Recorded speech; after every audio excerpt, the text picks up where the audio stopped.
Aujourd'hui, on va aller dans la mosquée de Shanghai qui s'appelle la mosquée Huxi. Et c'est très intéressant parce qu'en fait, avant que ce soit une grande mosquée, ça a commencé vers 1914 avec des Chinois musulmans qui ont tout simplement loué une petite pièce pour prier. Puis quelques années plus tard, en 1921, grâce aux efforts de la communauté locale qui leva des fonds, ils ont enfin pu commencer la construction d'une mosquée.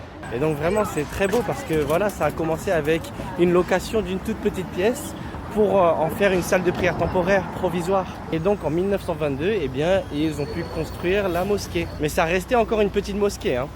Et en 1935, ils ont rénové pour accueillir plus de monde. Et du coup, la mosquée a pu accueillir 200 fidèles. Puis après, il y a eu une révolution culturelle. Il y a eu pas mal d'événements qui se sont passés. La mosquée a dû fermer. Puis en 1979, la mosquée a pu rouvrir ses portes. Et donc à ce moment-là, en Chine, dans le cadre des réformes politiques, ils ont eu une autorisation de liberté religieuse limitée. Et en 1990, la mosquée, elle fut déplacée. Et aujourd'hui, on y est. Regardez.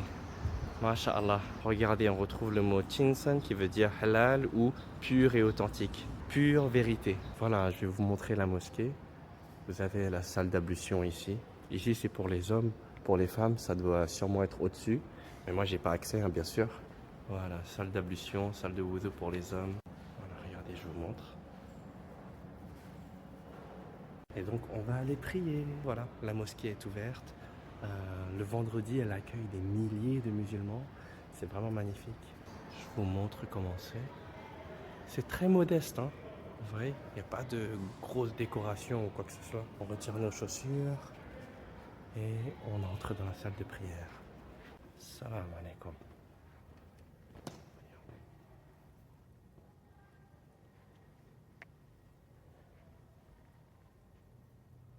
Masha'Allah.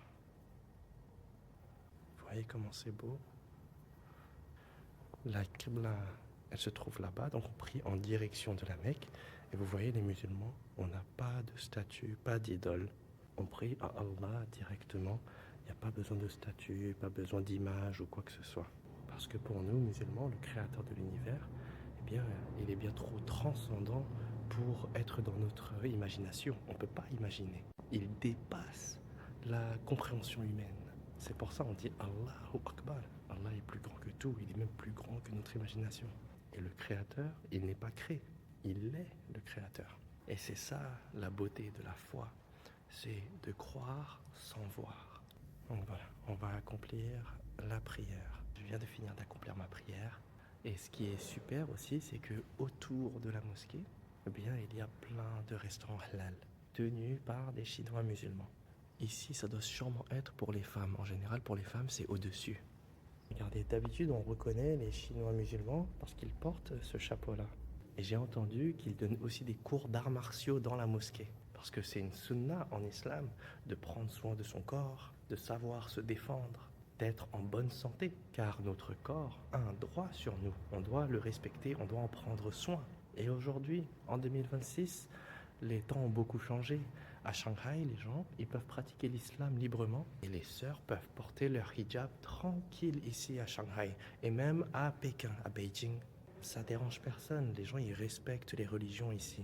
C'est pas comme en France ou aux États-Unis, dans les pays occidentaux où il y a beaucoup de gens qui commettent des actes anti-musulmans. Enfin voilà, qu'Allah fasse que cette vidéo soit bénéfique pour tout le monde. Je vais aller voir les restaurants musulmans qu'il y a à côté de la mosquée.